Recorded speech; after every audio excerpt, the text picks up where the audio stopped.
All right, folks, coming to you live. This is Here the Brilliant Dumb Show, getting ready to rock and roll. You got Grace Ibrahim behind the glass on the ones and twos. Big Game Bob coming to you on your local airwaves. However you're listening, why ever you're listening, we're just happy you are indeed listening. I believe we're looking at episode 68 coming in hot. Coffee's brewing, I'm brewing. Let's have ourselves a day, folks. Before we get into anything, let me remind you, do yourself a favor. Do not fuck with the sun. If there's anything you take from the Brilliantly Dumb Show today, make it be, do not fuck with the sun. Look at what I got going here. Holy shit. For those of you not watching on the YouTube right now, spent the last 4 days in Huntington Beach, 1-0 Sun against Big Game Bob. I got pummeled by the sun. Just don't fuck with it. It's just not something you do. It wins every single time. Didn't go suntan lotion. I got no idea why. Paying the price. You know, the thing with Huntington Beach, I spent the last 4 days as like a little getaway. These guys are such like in California mode. It's just such a great place to get away because nobody has any idea what's going on. Just full beach mode. They don't know what time of day it is. Every time you see somebody out in public, it's like they either just woke up or they're stoned. You just don't know. They got no idea the madness going on in the world right now. You know, I tried to gather my thoughts about everything that's going on, and I got to be honest with you, Grace. I don't know what to say yet. I really don't. And I think that's okay. I'm kind of just trying to gather this all in. There's so much being thrown at us, you know, right now in the world with everything going on. It's amazing. Coronavirus kind of took like a back seat, and I just don't know the words to say yet for the first time. I really don't. You know, we got it. We got to come together. I don't think there's any doubt about that. You know, I'm here. I want to make the people laugh, but you know, it's kind of hard to ignore. We got to be better.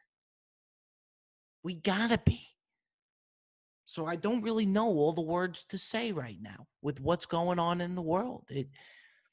What I will say, you know, and I think we need to be very open to, you know, I always in the beginning kept saying, you know, I understand what people, you know, what you know, black people in America are going through and how frustrated they are. But to an extent, I really don't understand because I don't experience that. You know, I've never had to be afraid of the police. You know, I'm from the suburbs of Randolph, New Jersey. I pull over and I'm not worried. So I can't imagine what it is like having to worry, you know? So listen to you know, when they're talking or what the message they're trying to get across is. Big shout out, my guy, D. Willie Smooth, guy by the name of Derek Williams. I called him D. Willie Smooth. We worked at the hotel together at the Four Seasons. This guy had swagger through the roof. Black guy, just well groomed. He just absolutely tore it up day in, day out, knew how to work the floor. The ladies loved D. Willie Smooth, but he was the guest services manager and I was the assistant guest services manager. He was my boss. And this was my guy. We'd be in the back office just shooting the shit. And we always picked each other's brains about how we grew up and different things he had to encounter and, you know, different things that I went through. And it's amazing all the things that I didn't even realize, you know, and we would just pick each other's brain. And I love that guy because he opened my eyes to so much more things that's going on in the world. We would go out, for example, while we were, you know, on the job, and there would be guests who knew he was the manager but would prefer to come to me even though he was my boss when they had an issue because the color of his skin. And you would see it, you know, he would point it out to me and he opened my eyes up to a lot of that, you know. So I think it's okay to take a position like I'm doing. Just sit back and kind of take it all in and try and understand for myself before I use whatever platform I have to go speak on it when I'm not fully educated about it. So that's kind of where I stand. You know, something that I do have control of, where I'm going to try and do, is keep the laughs coming here on the Brilliantly Dumb Show, Grace, that takes us into our sports segment. Let's let it rip here. Well, Grace, I've been wheeling and dealing so long today in the studio that I forgot I have not even ate. But that's okay. Why is that okay? Because the Brilliantly Dumb Show is presented to you by Postmates. For a limited time, Postmates is giving our listeners $100 of free delivery credit for your first 7 days using promo code BROBIBLE. $100 of free delivery credit with Postmates. Download that app now. Anything you need, anytime you need it, Postmate it. Well, Grace, for our sports segment here this week, kind of hard to talk sports when there is no sports, but tip of the cap to the NHL and all hockey players worldwide, as they're the first sport to bring their sport back to TV, back up and running. And to be quite frank, Grace, I'm not surprised. I'm not a hockey guy myself, but I could tell you, these guys are a different breed. I don't even know if they know they're playing for money. I don't even think they know what their paycheck is every 2 weeks or when they receive it, direct deposit or not. Hockey players just want to play hockey, and that's it. They just want to play puck, and they want to be left alone. They don't want to be in the media. They don't want to be in the headlines. They want to play their sport. They're hockey players. And you know what? I respect them for that. I really do. I'm not surprised the NHL got the ball rolling, but this has to do with the NHL because it's been reporting apparently outside the Honda Center where the Anaheim Ducks play, they've been hosting weddings outside the stadium for season ticket holders. Nothing like a wedding in the parking lot. Can't beat it. You're saying your vows next to a George Foreman grill next to you because they're about to go see a Ducks game.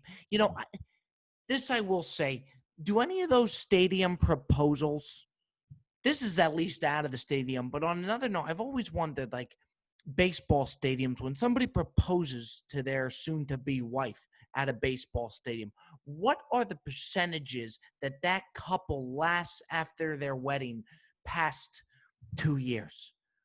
I just think it's the corniest thing you could do. I really do. I'm sorry if I'm offending anyone. When you put, "Hey Lola, will you marry me?" on the jumbotron of a Diamondbacks Padres game, it is just a recipe for disaster in marriage. Do girls really appreciate that? Because when they propose to you on the jumbotron, there's 10 other people that do the exact same thing after. The stadium keeps the ball moving. It's like, hey, right after I say moving, ready, set, go. It's like, hey, Katie, will you marry me? Hey, Rachel, will you marry me? Sam, John wants to know if you'll marry him. And they just keep the ball rolling. Isn't it supposed to be like a romantic special? Like it's that day is about you, the proposal. Then you go back home, you don't know that the families are there. They pop out, surprise, congratulations. Baseball stadium, it's 10 other people that are proposing at the same time. It'd be like going for dinner in Italy, setting this all nice up. You know, bottle of wine, maybe a nice view over the water. Problem is, there's 10 other people in the restaurant that are proposing that night at the same time. How is that any special? Then while you're proposing, you got somebody trying to get to a seat in that aisle. You're avoiding nacho dip going on the ring. You stand up, try and kind of let them go by. You know how stadiums work.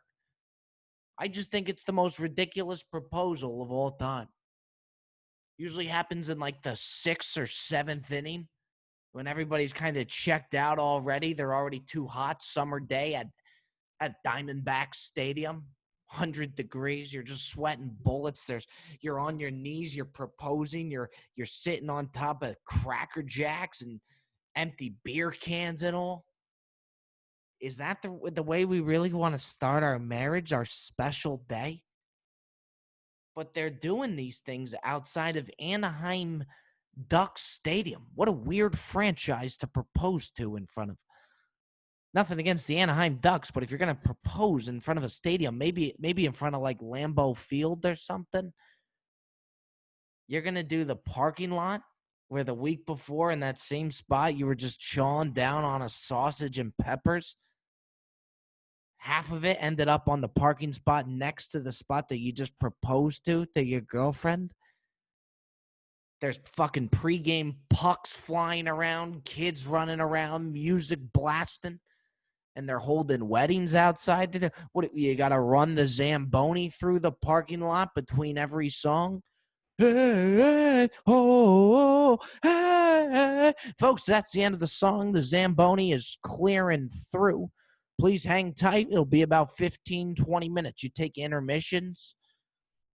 What a bizarre way to start a marriage, Grace.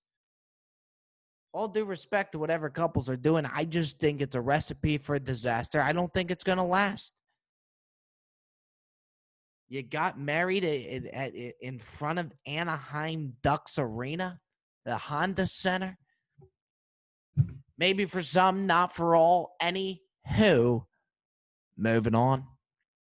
Grace, I'll tell you what business doesn't get enough credit that I really respect. I never mind going to them. Are dry cleaners. They refuse to adapt to new times. They refuse to change anything. They're very old school. That's what I like about dry cleaners. They're in, they're out. They keep it short, they keep it sweet. They don't got time for all the other bullshit. They know your name. They'll use your name. But it's hi, Mr. Rob, bye, Mr. Rob. We should all operate like the dry cleaners do.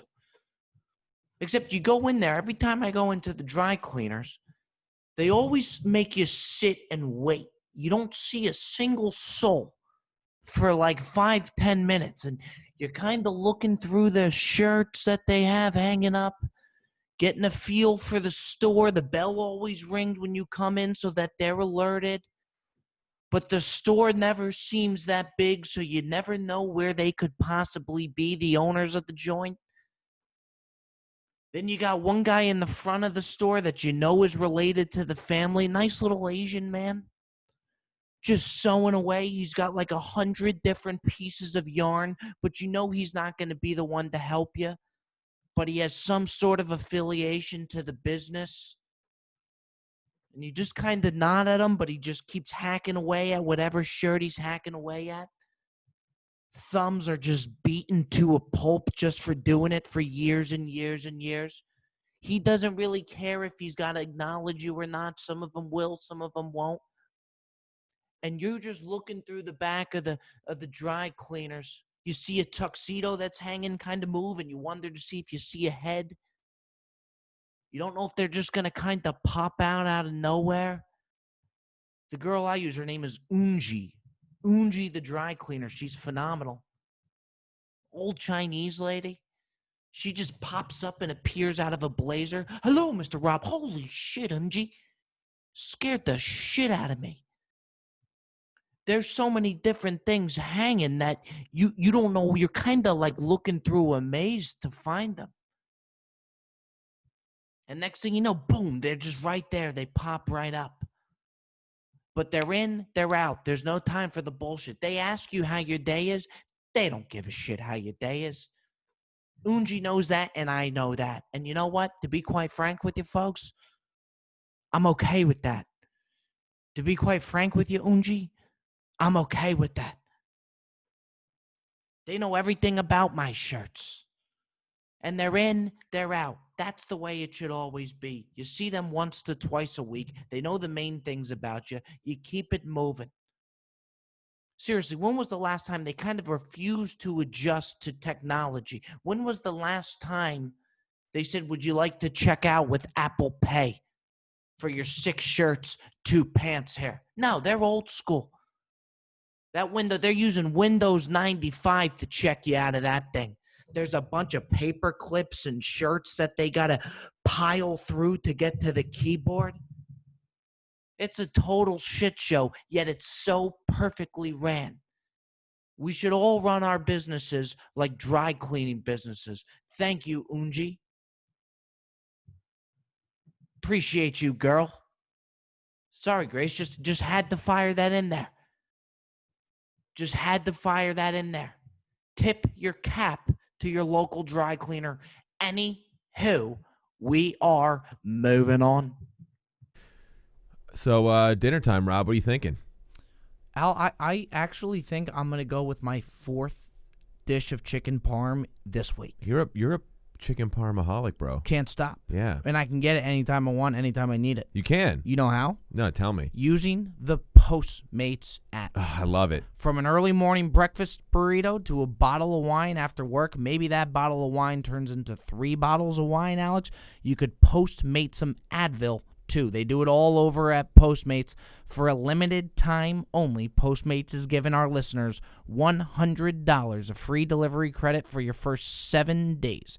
To start your free deliveries, download the app and use code BROBIBLE. That's code BROBIBLE for $100 of free delivery credit with no minimum purchase for your first 7 days when you download the Postmates app. Alex, that's a lot of fucking bottles of wine right And there. chicken parm. And chicken parms. A little bit of both. Anything you need, anytime you need it, Postmate it.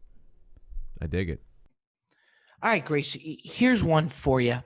Dear friend of the pod, dear friend of mine, Joey Coldcuts, is right now trying to convince me to ship off to Las Vegas. He's staying in Las Vegas for a week, okay? Now, in case you didn't know, call me crazy, but from what I'm hearing, coronavirus is still a thing. So let's keep in mind, there is nobody in Vegas right now, okay? Joey Coldcuts is the only show in town right now.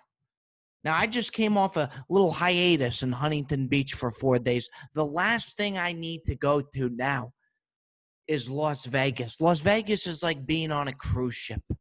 Every time you think you're going somewhere new, you end up, it's the same damn thing. You know, you leave the Cosmopolitan to go to the MGM, get a change of scenery. It's the same fucking scenery. It's the same thing. There's not a whole lot changing. Everything's Gordon Ramsay burger, Gordon Ramsay lunch. You know, try finding a good local on the Las Vegas trip. Sir, do you have any idea where I should go to lunch? Yeah, I would do Gordon Ramsay burger for lunch. And then I would probably do Gordon Ramsay steakhouse for dinner.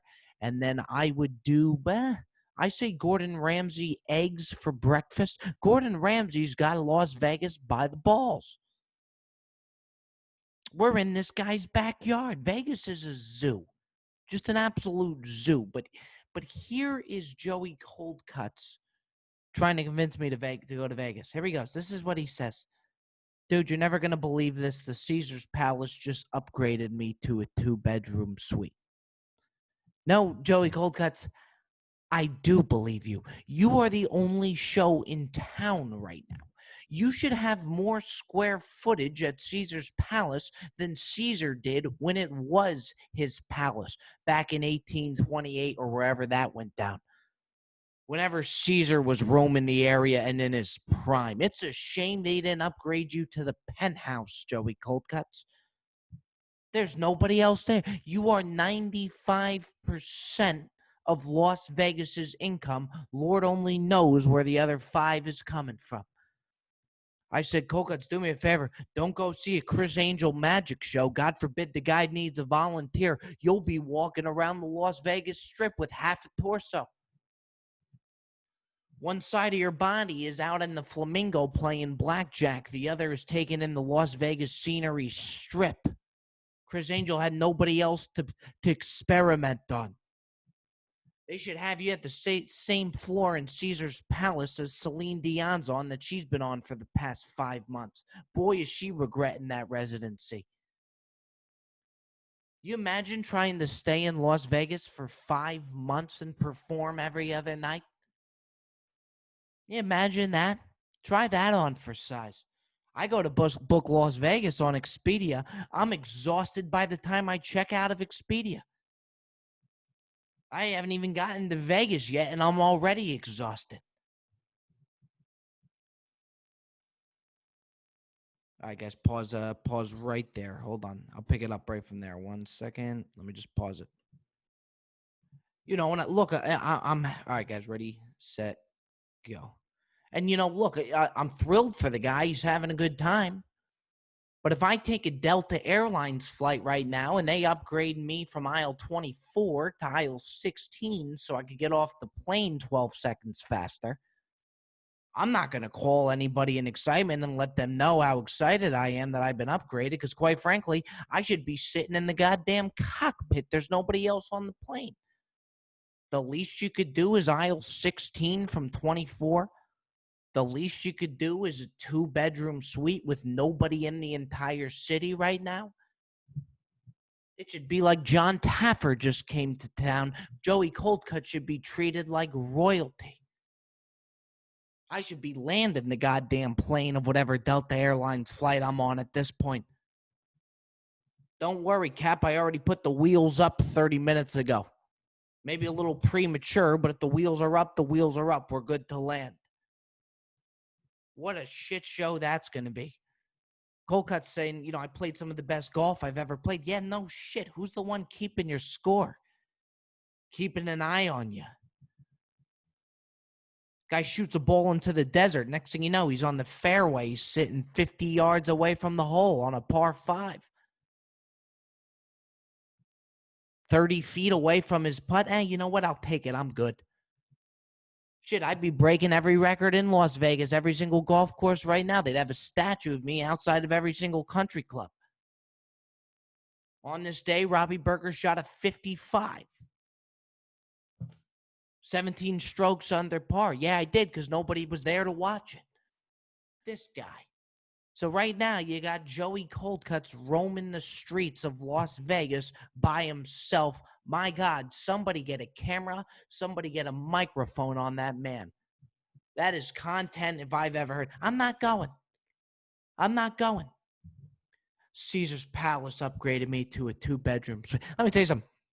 If I call for a couple extra pillows and those pillows aren't there within 17 seconds, I'll head on over to the Flamingo. Well, they'll just give me the whole hotel. They already do for the price of $50. Can you imagine when there's no tourists in town? Holy shit. Anywho, folks, that keeps us moving on. All right, guys, here we go. This is going to be the Ask Bob segment. Ready, set, go. Well, Gracie Ibrahim called me crazy. Maybe so. But I do indeed it biz. Wow, I can't even get my words together here, Grace. That's how excited I am for this segment. It is indeed time for everybody's favorite segment. This time we ask you, Gracie Ibrahim, for a little bit of a drum roll, please. It's the Ask Bob segment. Tuesday after Friday. I tell you, fine folks, file on in the DMs. Submit your questions to be featured for the Ask Bob segment, everybody's favorite segment.